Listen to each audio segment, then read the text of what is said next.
말씀의 제목은 다시 성령님과 함께, 다시 성령님과 함께, 이런 제목으로 말씀의 은혜를 나누고 싶습니다.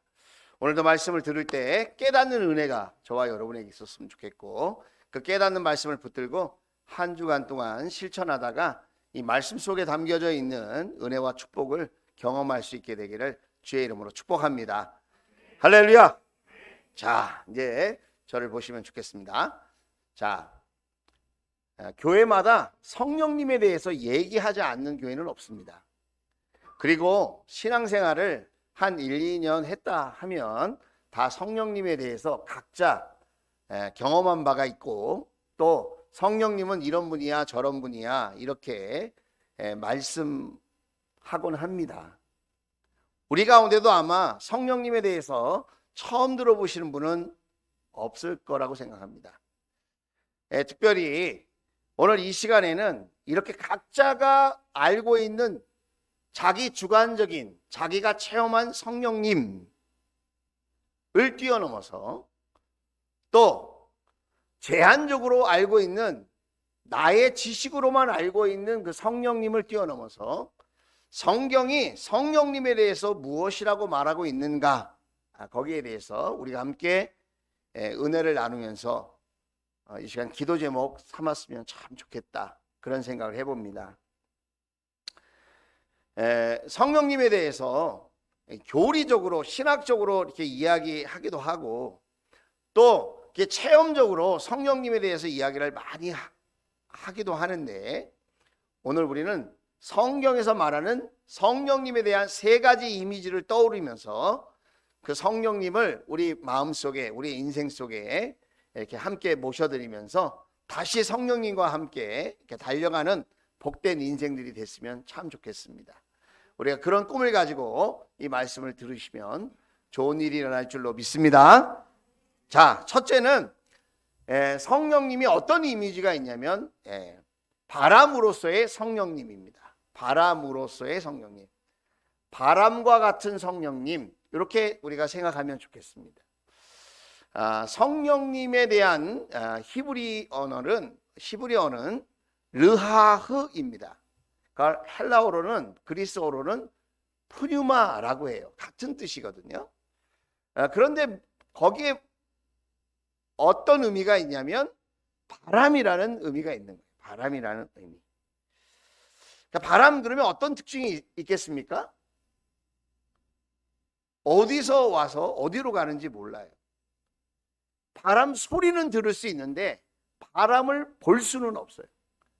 바람이 지나가고 있는 걸 어떻게 알 수 있죠? 꽃잎이 이렇게 흔들리는 걸 보면 알 수 있고, 내 머리카락이 날리는 걸 보면 알 수 있고, 피부에 그 바람이 와서 닿으면 바람이 부는구나, 바람이 존재하는구나, 이렇게 알 수 있는 거죠. 그러나 눈으로는 우리가 볼 수 없다는 거예요. 그래서 성경은 이렇게 이야기하고 있습니다. 요한복음 3장 8절 우리 같이 한번 읽어볼까요? 예수님이 이렇게 말씀하셨어요. 자, 시작. 바람은 불고 싶은 대로 분다. 너는 그 소리는 듣지만 어디에서 와서 어디로 가는지는 모른다. 성령으로 태어난 사람은 다 이와 같다, 그랬습니다. 종종 성령님에 대해서 이렇게 많은 경험이 있고 체험이 있고 성령님에 대해서 많이 안다고 하시는 분들, 그런 교육자들, 그런 성도님들 이렇게 이야기를 들어보면 마치 본인이 성령님을 이렇게 꽉 잡고 있는 듯한 그런 이야기를 합니다. 성령님을 내가 꽉 잡고 있어. 나는 성령님에 대해서 많은 걸 알고 있고, 나는 성령님에 대해서 내가 기도하고 부탁하면 성령님이 내 부탁을 잘 다 들어주셔. 뭐 이런 식으로, 이런 뉘앙스로 얘기를 합니다. 그런데 여러분, 바람을 잡을 수 있어요? 바람을 잡을 수 있습니까? 바람을 가둬둘 수 있습니까? 내 마음대로 바람이 불게 할 수 있습니까? 아니에요. 바람은 바람 자체로서의 역할이 있는 거예요. 주권이 있다는 거예요. 주권. 사람이 바람을 이렇게 저렇게 할 수 없다. 그러니까 우리 성령님은 어떤 물체나 에너지나 기운이나 이런 게 아니고, 성령님은 성령 하나님이에요. 하나님. 그래서 우리가 하나님에 대해서 얘기할 때 삼위일체다 이렇게 이야기하는데, 한 하나님이 역할을 세 가지로 하신다는 거예요. 한 하나님이. 참 이게 신비로운 얘기인데, 우리는 3차원 세계에 살고 있고 눈으로 보는 것만 인식하고 확신을 갖고 거기에 대해서 말할 수 있죠. 4차원, 5차원, 뭐 7차원, 우리 어떤 차원에 하나님이 계신지 모르겠지만 우리의 차원을 넘어서 존재하시는 하나님이시기 때문에 우리가 우리의 언어로 정확하게 표현해낸다는 것은 쉬운 일이 아니고 그 누구도 지금은 가능하지 않다. 하지만 성경이 우리에게 삼위일체에 대해서 이야기하고 있다는 거예요. 그래서 우리가 부득불 구별해서 이야기를 하자면, 우리 성부 하나님 계시죠. 하나님 아버지라고 부르죠. 하나님 아버지는 창조의 하나님이시고 구원의 계획을 가지신 하나님이시죠. 성자 예수님이죠. 성자 예수님, 하나님의 아들이라고 우리가 얘기를 하죠. 성자 예수님은 구원을 완성하신 하나님. 그러면 성령님은 어떤 역할을 하시겠습니까? 그 구원을 오늘 이 시간에, 오늘 이 세대에, 오늘 저와 여러분에게 구원을 경험할 수 있도록 역사하시는 하나님이라는 거예요. 예. 그래서 우리가 기억해야 될 것이 있는데, 하나님이 어떤 분이냐 그러면 우리가 이렇게 배웠잖아요. 하나님은 영이시다. 영. 그렇죠? 하나님은 시공간을 초월해서 영적으로 존재하시는 분이다. 또 하나님은 어떤 분이시죠? 하나님은 빛이시다. 빛. 하나님께는 어둠이 전혀 없다. 그리고 하나님은 어떤 분이시죠? 하나님은 사랑이시죠. 예. 요한 1세 보면 하나님은 사랑이시다 그러잖아요. 자, 하나님은 사랑을 주시는 분이에요. 그러면 그 사랑을 받는 존재가 있어야 되겠죠? 그 받는 존재가 누굴까요? 마태복음에 보면 침례받는 장면에서 이는 내 사랑하는 아들이요 라고 그래요. 예수님이 사랑을 받는 존재예요. 자, 하나님은 사랑하시는 분, 사랑을 보내시는 분, 예수님은 그 사랑을 받는 분. 그런데 이 하나님과 이 예수님, 이 사랑이 오고 갈 때에 그것을 연결하시는 분이 있는데, 사랑으로 오늘도 역사하시는 분, 그분이 성령님이라는 거예요. 그래서 사랑으로 하나 되는 거예요, 여러분. 사랑으로 하나 된다. 뭐 이해가 되시면 참 좋겠는데, 뭐 이해가 잘 안 돼도 괜찮습니다.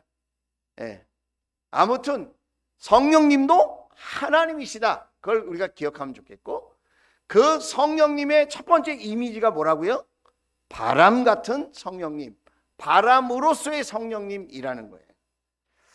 자, 그런데 바람에는 또 다른 의미가 있어요. 그게 뭐죠? 바람은 강력함이 있다는 거예요. 강력함. 잔잔한 바람도 있어요. 그런데 태풍, 여러분 보세요. 강력한 바람으로 막 자동차도 날아가고 막 빌딩도 무너지고 지붕이 막 나무채가 막 뽑히고 뭐 하지 않습니까? 이 바람은 강력함이 있다는, 강력함. 자, 출애굽기 14장 21절이에요. 출애굽기 14장 21절. 자, 우리 같이 한번 읽어볼까요? 자, 집에서는 읽기 어려워요. 자, 여기서 한번 읽어보겠습니다. 시작! 모세가 바다 위로 팔을 내밀었다. 주님께서 밤새도록 강한 동풍으로 바닷물을 뒤로 밀어내시니 바다가 갈라서 바닥이 늘어났다. 바닷물이 갈라지고, 그 다음 절을 읽어보면 이 바다가 물벽이 세워졌다. 물벽이. 여러분, 우리는 영화를 보면 모세가 이렇게 하나님 말씀을 듣고 지팡이로 딱 팔을 내밀어 가르칠 때 순식간에 바다가 쫙 갈라졌다고 생각하는데, 여러분, 오늘 출애굽기는 정확하게 이야기하고 있어요. 14장 21절에 어떻게 그 바다가 갈라졌다고요? 밤새도록 뭐가 불어서? 강력한 바람이 불었다. 강한 동풍으로 바닷물을 뒤로 밀었다. 불가능을 가능케 하시는 하나님, 닫힌 바다를 열어주신 하나님, 장애물을 여러분 해결해 주신 하나님, 할렐루야. 바다를 육지처럼 불가능을 가능케 하시는 하나님, 그때 역사하시는 하나님이 어떤 하나님이라고요? 바람으로서 역사하시는 성령님이셨다. 여러분, 출애굽기 2장 사도행전 2장에도 오순절날 성령의 임재를 이렇게 이야기하고 있습니다.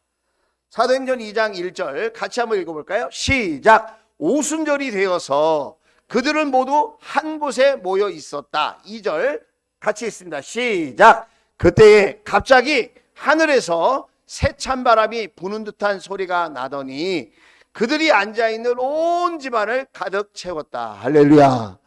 여러분, 오순절 날이 언제예요? 오늘이 오순절 날이에요. 여러분, 오늘이 성령 강림 주일이에요. 교회가 시작된 날이에요. 오순절이. 이날 성령의 임재가 있었어요. 2000여 년 전에. 어떻게? 바람 같은 성령님이 임하셨어요. 바람 같은 강력함을 가지고 기도하고 있는 제자들에게, 기도하고 있는 마가다락방에, 그 마가의 집에 성령님이 임하셨다는 거예요. 저는 목장으로 모이는 여러분의 가정이 이렇게 성령의 바람으로 충만할 수 있게 되기를 주의 이름으로 축원을 드립니다. 여러분, 목자님 가정뿐만 아니라 목원의 가정을 이렇게 돌아가면서 목장 모임을 가질 때에 여러분, 주님께서 함께 임재하시고 성령의 강력한 바람이 임해서 모든 문제가 물러가고 모든 불가능이 해결되어지는 살아계신 하나님, 성령님을 만나는 저와 여러분이 될 수 있기를 주의 이름으로 축복합니다. 새 찬바람, 강력한 바람이 불었다는 거예요. 여러분, 우리가 살고 있는 이 현실이 얼마나 답답합니까? 얼마나 걱정됩니까? 얼마나 두렵습니까? 한쪽에서는 이미 3차 대전이 시작됐다, 이렇게 이야기하고 전쟁이 끊이지 않고 지속되고 있습니다. 수많은 사람들이 생명을 잃고 있습니다. 점점 더 엄청난 생명을 앗아갈 수 있는 그런 악한 무기들을 동원하고 있습니다. 팬데믹이 끝났다고 그러는데 지금 엔데믹이라고 그러잖아요. 엔데믹. 팬데믹은 전 세계적으로 전염병이 창궐한 것을 팬데믹이라고 그래요. 엔데믹은 뭐냐? 국지적으로 제한적으로 돌발성으로 전염병이 퍼지는 것을 엔데믹이라고 그래요. 지금 여러분, 전염성이 많이 가라앉고 그래도 우리가 대면에서 밥도 먹고 이렇게 활동도 하고 할 수 있는 그런 시절을 만났지만 지금 엔데믹이라는 거예요. 엔데믹. 언제 이게 다 돌발성으로 다시 창궐할지 아무도 장담하지 못하는 그런 시대에 우리가 살고 있다는 거예요. 바로 이런 때에 저와 여러분에게 이 현실을 돌파할 수 있는 은혜가 있다면 그것이 무엇이겠습니까? 바람으로서의 성령님을 만나는 거예요. 그 바람으로 역사하시는 강력한 성령님, 그 성령님을 여러분 경험할 수 있게 되기를 주의 이름으로 축원을 드립니다. 여러분에게 지도를 하나 보여드릴게요. 자, 지도. 여러분, 자, 서쪽에 파란색으로 돼 있어요. 이게 무슨 바다일까요?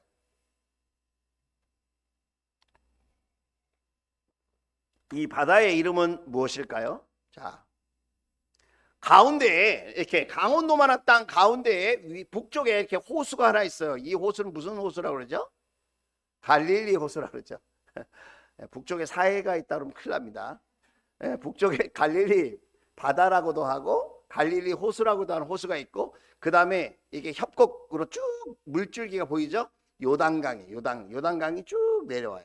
그 밑에 좀 넓은 호수가 보이죠? 그걸 뭐라 그러죠? 사해라고 그래요. 사해. 자, 다시 한번 물어볼게요. 서쪽에 있는 이 파란색 이 바다 이름이 무슨 바다일까요? 지중해입니다. 지중해. 자, 이스라엘은 바람이 불 때 서쪽에서 불 때가 있고 동쪽에서 불 때가 있어요. 여러분, 바닷가 이렇게 보세요. 그 무슨 색깔로 돼 있죠? 잘 보이나요? 이쪽에 녹색으로 좀 돼 있죠? 거기서 농사를 지을 수 있다는 거예요. 농사를 지을 수 있고 짐승을 키울 수 있다는 거예요. 왜? 풀이 있으니까. 서쪽에서 바람이 불 때는 그 바람에는 무엇이 포함되어 있습니까? 습기가 포함되어 있어요. 그리고 그 바다에서 부는 선선하고 상쾌한 바람이 붑니다. 자, 동쪽으로 요단강을 건너서 동쪽을 보세요. 거기는 무슨 색깔로 돼 있어요? 흑색으로 돼 있죠. 거기는 무슨 땅일까요?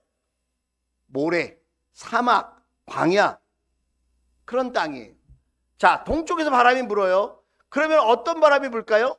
모래바람이 부는 거예요. 후덥지근한 바람이 부는 거예요. 뜨거운 바람이 부는 거예요. 잘못하면 그 세찬 모래바람을 맞다가는 죽을 수도 있어요. 여러분, 어떤 바람을 맞고 있느냐에 따라서 살기도 하고 죽기도 하고 풍성해지기도 하고 여러분 빈곤해지기도 한다는 거예요. 우리는 어떤 바람을 맞고 지금 살고 있을까요? 우리는 세상의 메마른 바람을 맞고 있을까요? 아니면 성령의 신선하고 상쾌한 바람을 맞고 있을까요? 오늘 우리는 어떤 신앙의 모습으로 살고 있는지, 저는 오늘 예배하는 저와 여러분에게 서해에서 불어오는 습기를 머금고 있는 아주 상쾌하고 생명력 있는 그 성령의 바람, 저와 여러분에게 그 바람이 불게 되기를 주의 이름으로 축복합니다. 그런 바람을 만날지어다. 그런 바람을 만나는 주인공들이 될지어다. 여러분, 생명이 넘치는 생명의 바람, 그 바람, 우리를 살리는 그 성령의 바람을 만날 수 있게 되기를 다시 한번 주의 이름으로 축복합니다. 자, 두 번째 성령에 대한 이미지는 무엇이냐면 숨이에요. 숨. 르하흐라고 하는 그 히브리 말에는 바람이라는 말이 있고 또 어떤 뜻이 있냐면 숨이다. 숨. 숨이 뭐죠? 호흡이라는 거예요. 호흡. 여러분, 우리가 사람이 숨이 끊기면 뭐가 끊겼다 그러죠? 목숨이 끊겼다 그러죠. 목숨이 끊겼다. 죽기 전에는 복식 호흡하는 사람이 거의 없어요. 목으로 나가 깨끗다. 목숨이 끊긴 거예요. 여러분, 우리가 신앙생활을 하는데 숨을 쉬면서 신앙생활 하시는 분이 있고 숨을 헐떡이면서 신앙생활 하는 분이 계시고 숨이 끊어지는 분이 있을 수 있다는 거예요. 우리가 똑같이 열심히 부지런하게 교회를 다니고 이런 일도 하고 저런 일도 하는데 나는 교회에서 직분이 있다고도 얘기를 하고 나는 열심히 어렸을 때부터 신앙생활 했다고 말도 하는데 목숨이 간당간당한 그런 신앙인이 있는가 하면 충분히 호흡하고 숨쉬는 신앙인이 있다는 거예요.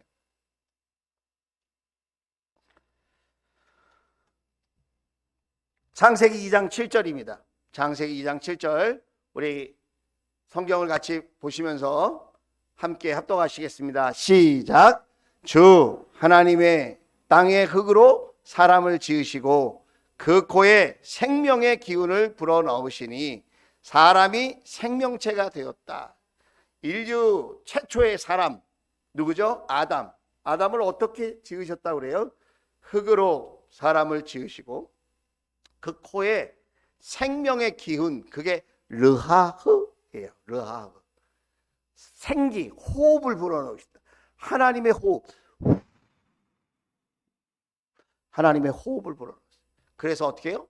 흙덩이가 아니라 생명체가 되겠다. 생명체. 여러분, 신앙생활 교회에서 이렇게 같이 나와 있어도 어떤 분은 영적인 생명을 가지고 신앙생활 하시는 분이 계시고 어떤 분은 흙냄새만 나. 흙냄새. 흙덩이야, 흙덩이. 가까이 할수록 흙덩이 냄새만 나. 가까이 할수록 하나님의 형상이 나타나고 드러나는 게 아니라 가까이 할수록 흙 냄새만 난다. 호흡이 끊어진 사람, 호흡이 간당간당한 사람, 그런 사람이 될 수 있다는 거예요.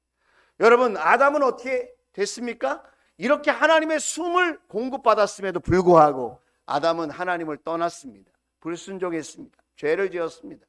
하나님의 말씀을 소홀히 하고 하나님의 말씀을 멀리하고 하나님의 말씀을 여러분 버렸습니다. 그래서 그 숨이 끊어진 거예요. 그 숨은 원래 끊어지지 않게 받았어요. 사람은 원래 죽는 존재로 만들어지지 않았어요. 하나님과 함께 에덴 동산에서 영생하도록 지음받은 존재들이 그런데 죄가, 불순종이 여러분 숨이 끊어지게 했다. 그래서 부활하신 예수님이 제자들에게 찾아오셔서 이렇게 말씀하십니다. 다시 그 숨을 회복시켜 주십니다. 요한복음 20장입니다. 요한복음 20장 부활하신 주님이 제자들에게 찾아오셔서 이렇게 말씀하십니다. 21절 22절 같이 읽습니다. 시작. 예수께서 다시 그들에게 말씀하셨다.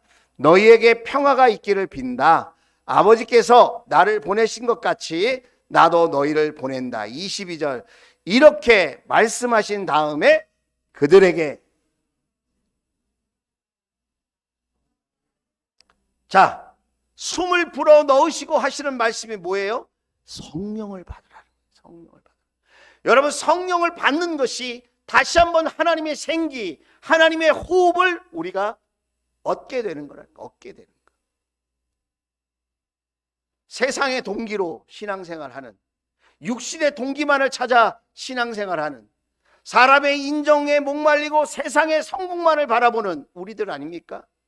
그런데 성령의 생기가 우리에게 들어오면, 하나님의 숨이 우리에게 들어오면 성령님과 동행하게 되어서 하나님 나라를 꿈꾸게 되는 거예요. 영혼을 살리고 생명을 살리는 일의 기쁨을 누리게 되는 거예요. 이 땅의 복도 필요하지만 하늘나라의 복을 꿈꾸고 사모하면서 살게 되는 거예요. 육적으로만 사는 존재가 아니라 영적으로 사는 존재가 되어지는 줄로 믿습니다. 여러분 에스겔 37장에 보면 마른 뼈다귀 이야기 여러분 잘 아시죠? 마른 뼈다귀가 막 쌓여 있는 거예요. 아무 소망이 없는 마른 뼈다귀. 이스라엘 백성들과 같은 그런 모습이었어요. 그런데 하나님께서 에스겔 선지자에게 이렇게 말씀하시죠. 37장 5절이에요. 자, 나 주 하나님이 이 뼈들에게 말한다. 내가 너희 속에 뭐를 불어 넣어주겠다? 생기. 숨을 불어 넣어주겠다는, 너희가 다시 살아나게 하겠다. 여러분 우리는 우리 현실 앞에 있는 수많은 문제, 나의 처지, 나의 상황, 이런 거에 대해서는 누가 알려주지 않아도 정확하게 파악하고 있어요. 그래서 그 사실, 그 현실 때문에 우리는 주저앉고 낙심하고 실망하고 두려워하고 그렇게 할 때가 참 많죠. 그런데 여러분 그거 아십니까? 마른 뼈다귀도 하나님의 숨이 훅 하고 불었더니 그런 마른 뼈다귀가 다시 일어나서 하나님의 멋진 군대가 된 줄로 믿습니다. 여러분 우리도 다시 살아날 수 있습니다. 우리도 다시 일어설 수 있습니다. 세상의 조건을 뛰어넘는 그런 은혜를 경험하게 되어질 줄로 믿습니다. 내 믿음대로 될지어다. 성령님은 그것을 위해서 우리에게 오셨다는. 요한복음 3장 6절입니다. 예수님이 이렇게 말씀하십니다. 육에서 난 것은 육이요 영에서 난 것은 영이다. 여러분 육적으로만 생각하면 성령님이 필요하지 않아요. 저와 여러분에게 영적인 하나님의 나라가 있고 영적인 세계가 있고 우리의 합리성과 이성을 뛰어넘는 3차원의 세상이 아니라 영적인 세계의 세상이 있기 때문에 그 성령님이 이렇게 말씀하시는 거예요. 성령 받아라. 성령이 임하신다. 여러분 육에서 나온 것은 육이요 육으로만 보지 말자는 거예요. 여러분 현실만 보지 말고 하나님 나라를 바라보고 하나님의 역사하심을 바라볼 수 있는, 영에서 난 것은 영이다. 저와 여러분이 영적인 존재로 거듭날 수 있는 그런 은혜가 숨과 같은 성령님의 역사로 이루어질 수 있게 되기를 주의 이름으로 축복합니다. 마지막으로 세 번째, 성령님은 어떤 이미지가 있냐면 선물이에요. 선물, 은사. 우리는 은사 그러면 방언의 은사, 병 고치는 은사, 이런 은사만 생각하죠. 여러분 은사는 무궁무진해요. 사람마다 태어난 재능이 있어요. 그것도 하나님 주신 은사일 수 있어요. 그래서 모든 사람은 다 하나님이 재능과 은사를 한 가지 이상씩 줬다. 여러분 그렇게 믿을 수 있기를 주의 이름으로 축복합니다. 나는 없는데요, 발견 못했을 뿐이지 여러분에게도 반드시 한 가지 이상의 은사가 있습니다. 그런데 특별히 나의 현실을 뛰어넘는, 나의 현실을 극복하고 여러분 이 세상의 모든 것들을 우리가 잘 감당하고 돌파할 수 있도록 우리 하나님께서는 예수 그리스도를 통하여 저와 여러분에게 은사를 주시기를 원하신다. 그 은사가 뭐예요? 선물이라는 거예요. 선물. 그래서 저와 여러분이 기억해야 될 것이 있어요. 그 은사가 임하면 나의 한계를 뛰어넘는 실력을 발휘할 수 있게 된다는 거예요. 자, 여러분에게 우리가 묵상하는 묵상 본문을 가지고 제가 설명을 한번 해드릴게요. 우리는 지금 사무엘상을 가지고 매일 성경 말씀을 나누고 있죠. 묵상을 하고 있어요. 자, 사울과 다윗 이야기가 마침 목요일 날 나왔더라고요. 그래서 목요일 날 묵상을 하면서 이렇게 봤는데 그 말씀을 보면 6장 12절에 자 보세요. 이새가 사람을 보내어 막내 아들을 데려왔다. 막내가 누굴까요? 다윗. 우리가 잘 아는 다윗이에요. 그는 눈이 아름답고 외모도 준수한 홍안의 소년이었다. 주님께서 말씀하셨다. 바로 이 사람이다. 어서 그에게 기름을 부어라. 여러분, 기름을 부으면 그 기름이 타고 흘러가면서 피부 속까지 이렇게 들어가는 거예요. 기름이. 여러분 오일 마사지 해보셨죠? 오일 마사지. 피부에 그 기름이 스며드는 거예요. 이건 뭘 의미하느냐? 성령의 임재를 의미하는 거예요. 성령님의 역사를 가르치는 거예요. 자, 13절.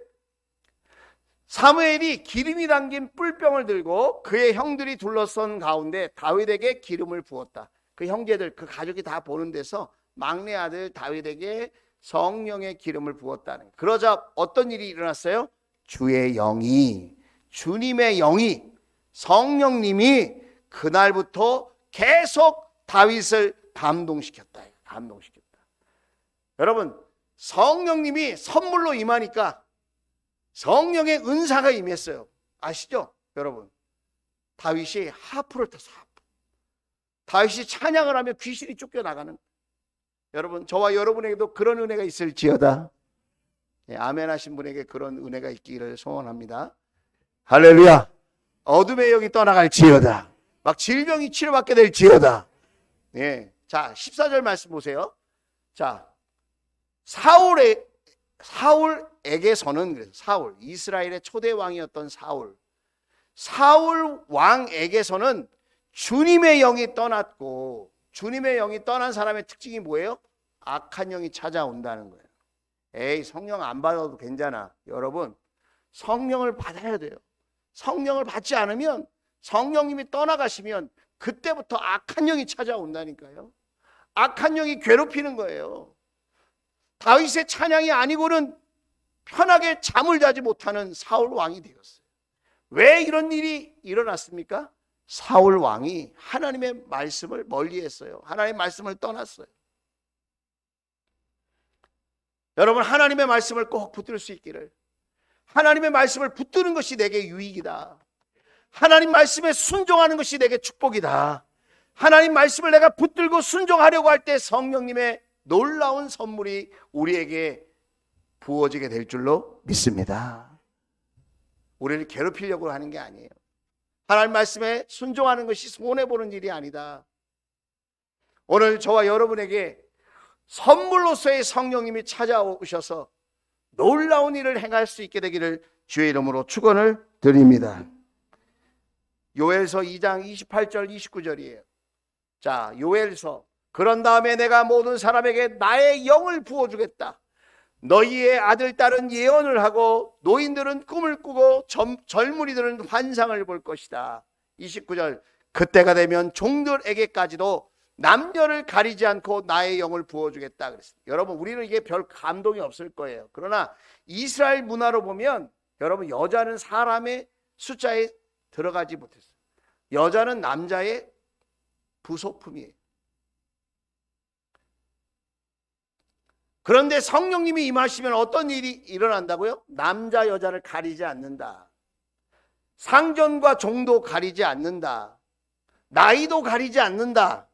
남녀노소 빈부귀천 지식의 유무를 떠나서 직분과 계급의 모든 한계를 뛰어넘어서 세상의 모든 답답한 규제와 제한을 뛰어넘어서 하나님의 영이 임하고 하나님의 영이 주관하시는 새로운 시대가 열릴 것이다. 이렇게 요엘서는 예언했어요. 그런데 여러분, 이 말을 그대로 하는 제자가 있었어요. 그 제자의 이름이 뭘까요? 베드로입니다. 베드로가 사도행전에서 똑같이 이 말씀을 인용하면서 고백합니다. 17절, 18절 같이 읽어봅시다. 시작! 하나님께서 말씀하신다. 마지막 날에 나는 내 영을 모든 사람에게 부어주겠다. 너희의 아들들과 너희의 딸들은 예언을 하고 너희의 젊은이들은 환상을 보고 너희의 늙은이들은 꿈을 꿀 것이다. 18절 그날에 나는 내 영을 내 남종들과 여종들에게도 부어주겠으니 그들도 예언을 할 것이다. 아멘. 남녀노소 빈부귀천 가리지 않고 하나님의 성령이 선물로서 찾아오신다는 거예요. 여러분 17절 보면 이렇게 이야기하고 있습니다. 너희 딸들은 아들들은 하나님 말씀을 대언하고 하나님 말씀을 증거하는 사람이 된다는 거예요. 젊은이들은 비전을 갖게 된다는 거예요. 늙은이들은 하나님 나라에 대한 꿈을 갖게 된다는 거예요. 여러분 하나님 나라의 꿈을 꾸고 천국에 대한 소망을 가지고 노년을 아름답게 보내는 그런 삶을 살게 되어진다는 거예요. 여러분 오늘 본문 말씀이 어디였죠? 누가복음 24장이었어요. 누가복음 24장 49절을 이렇게 이야기합니다. 나는 내 아버지께서 약속하신 것을 너희에게 보낸다 그랬어요. 여러분 성령님은 누가 약속했어요? 하나님 아버지께서 약속하신 거예요. 임분학 목사가 약속한 게 아니에요. 나하고 친한 친구가 약속한 게 아니에요. 거래처 사장이 약속한 게 아니에요. 우리 엄마가 약속한 게 아니에요. 성령을 보내주신다고 하는 그 약속은 하나님께서 약속하신 것인 것을 여러분 믿을 수 있기를 주의 이름으로 축복합니다. 너희에게 보낸다. 여러분 누가복음 11장 13절에 보면 이렇게 얘기하고 있어요. 예수님도 너희가 악할지라도 너희 자녀에게 좋은 것을 줄 알거든 하물며 하늘에 계신 아버지께서야 구하는 사람에게 성령을 주시지 않겠느냐.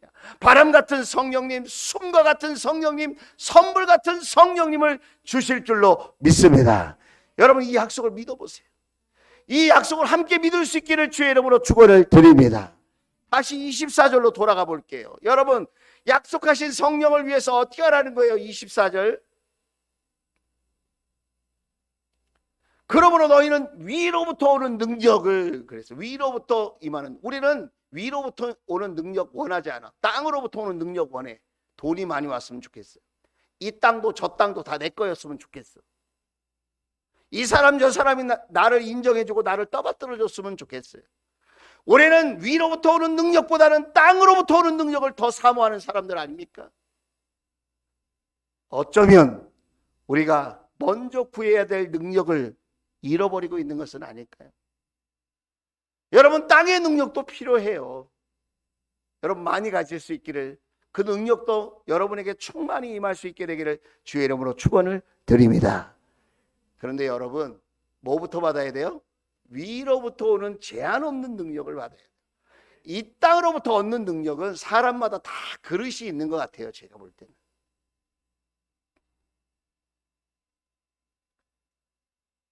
욕심껏 갖고 싶어도 안 돼. 이 땅의 것은. 그런데 여러분 하늘은 열려 있지 않아요?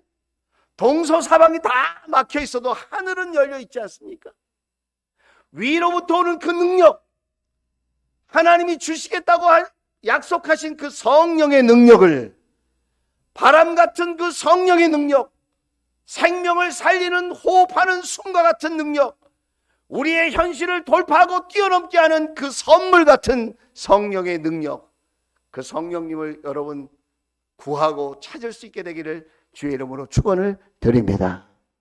그런데 그 다음 단어가 충격적이에요. 그 다음 단어가 뭐예요? 입을 때까지.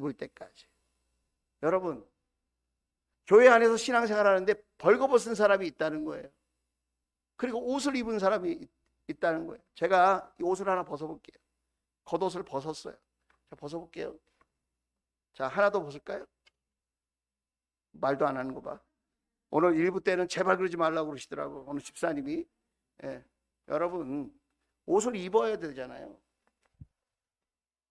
성령의 옷을 입으라는 거예요. 우리는 육의 눈으로 볼 때는 우리가 똑같이 신앙생활하고 똑같이 예배드릴 것 같지만 어떤 사람은 영적인 벌거숭이로 이 자리에 앉아서 예배하는 분이 계실 수 있다는 거예요. 성령의 옷을 입어라. 입을 때까지, 원어가 옷을 입는다라는 뜻이에요. 위로부터 오는 성령의 능력, 성령의 은혜를 옷 입어라. 입을 수 있다는 거예요, 여러분.